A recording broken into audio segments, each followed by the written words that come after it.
Napa malih kok kula lan panjenengan sami sing kebak dosa bodho lailu ora ngerti apa-apa kados ngeten iki. Selagine Ibnu Malik, Syekh Muhammad Jamaluddin bin Abdullah bin Malik sing ngarang kitab Alfiyah bin Malik yang sangat terkenal niku. Jadi Alfiyah bin Malik niku kitab nahwu yang saben-saben santri teng pondok ngoten iku nek kepengin iso ngaji tenanan niku kudu khatam Alfiyah bin Malik dan kudu paham. Nek ora khatam berarti ngajine ora tenanan. Niku mawon ketika Ibnu Malik terbersit satu kesombongan, ketakaburan di dalam benaknya sithik mawon niku langsung dielingake dening ngarsa dalem Allah Subhanahu wa taala. Diceritake wonten pinten-pinten hasyiah Ibnu Malik. Hasyiah niku syarah saking syarah. Jadi syarah niku pun nyarai matan, lah syarah niku disarai malih kalih tiyang sanes. Niku jenenge hasyiah. Diceritake wonten pinten-pinten hasyiah kados hasyiah Ibnu Hamdun, hasyiah Khudhari, bahwa ketika masa-masa awal Ibnu Malik hendak menulis nazm dan bait-bait alfiyah yang sangat terkenal niku terbersih di dalam pikiran dan batinnya rasa takabur dan rasa sombong. Lah ngapa kok sombong? Sebab piyambake ketika mau menulis kitab alfiyah niku piyambake mau hafal. Jadi 1002 bait nazman-nazman yang mau dia tulis itu dia sudah hafal. Mulane terus timbul rasa sombong bahwa dia nanti akan bisa mengungguli alfiyahnya Ibnu Mu'ti. Ibnu Mu'ti niku tokoh senior di bidang nahwu tapi pada saat itu pun meninggal pun sedo. Nah, bersitan kesombongan itu terekam di dalam bait-bait awal alfiyah. Panjenengan menawi mirsani mangke saged ndelokke. Jadi teng mriku misalnya pertama Ibnu Malik mengatakan wa astainullaha fi alfiyah. Saya memohon pertolongan pada Allah di dalam menyusun kitab alfiyah ini. Lajeng dipun terusake maqasidun nahwi biha mahwiyah. Segi-segi maksud-maksud dan detail-detail dari persoalan-persoalan nahwu itu akan bisa terbahas secara tuntas di dalam kitab alfiyah ini. Lajeng tuqarribul aqsa bilafdzin mujazi. Alfiyah ini akan mendekatkan sesuatu yang jauh dengan kalimat-kalimat yang ijaz, kalimat-kalimat yang ringkas.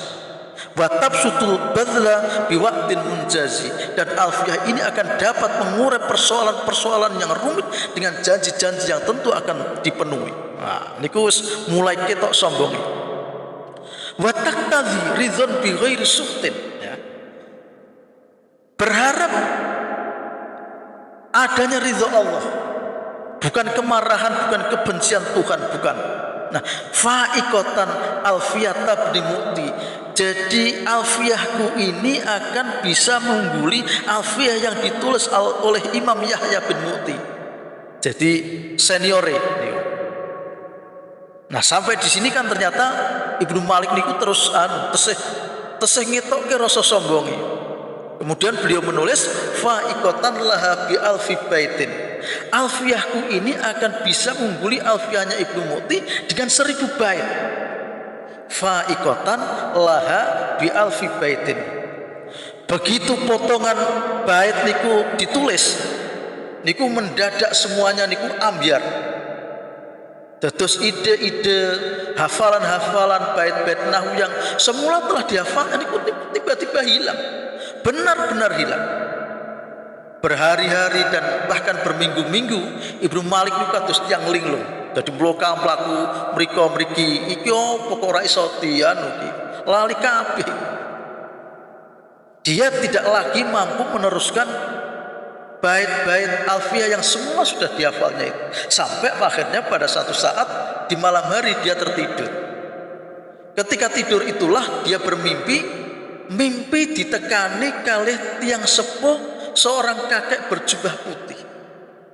Nah, sang kakek ini bertanya, anak muda, jarene kamu sedang menulis kitab nahwu? Ibnu Malik menjawab, nggih Mbah, nggih Kak. Sang kakek kemudian bertanya lagi, sampai di mana sekarang? Ibnu Malik mengatakan fa'iqatan laha bi alfi baitin, bahwa alfiyahku ini akan bisa mengungguli alfiyahnya Ibnu Mu'ti dengan 1000 bait. Terus sang kakek bertanya, lah kenapa tidak kamu lanjutkan? Kok berhenti? Ibnu Malik kemudian menceritakan pada sang kakek bahwa mendadak dia itu kehilangan nopo seluruh ide-ide dan hafalannya setelah menuliskan potongan bait tadi itu. Lalu sang kakek bertanya lagi, takon mbak ini, apa boleh saya membantumu meneruskan bait tersebut?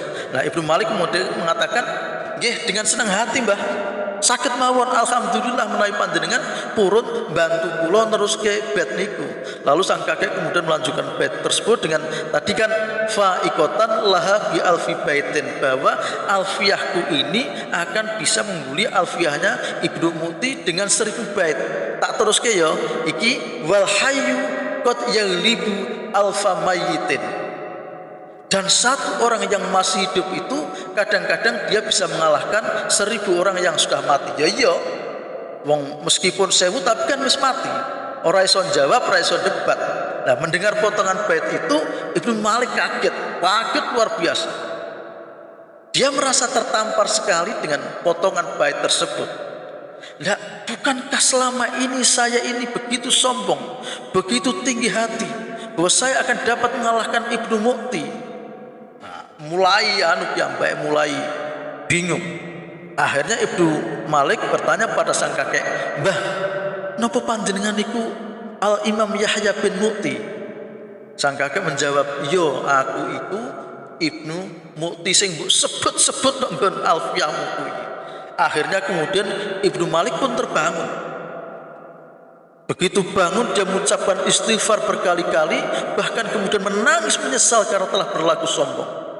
Dan kemudian nopo bertobat memohon ampun pada Allah atas kelancangan dan kesombongannya selama ini, bahwa dia tidak mau menghargai dan menghormati pendahulunya Imam Yahya bin Mu'ti yang telah meninggal tadi. Pagi harinya ketika dia sudah bertobat itu, akhirnya kemudian ide-ide dan hafalan-hafalan yang dulu dia sudah lupa berminggu-minggu itu akhirnya kemudian muncul kembali dan menyinari pikirannya. Dia pun kemudian meneruskan penulisannya alfiyah tersebut. Nah, sadar akan kekeliruan tadi, akhirnya kemudian Ibnu Malik itu melanjutkan, jadi menghapuskan fa'iqatan laha bi alfi baitin itu dihapus kali Ibnu Malik, lajeng piyambake nulis bait sanese.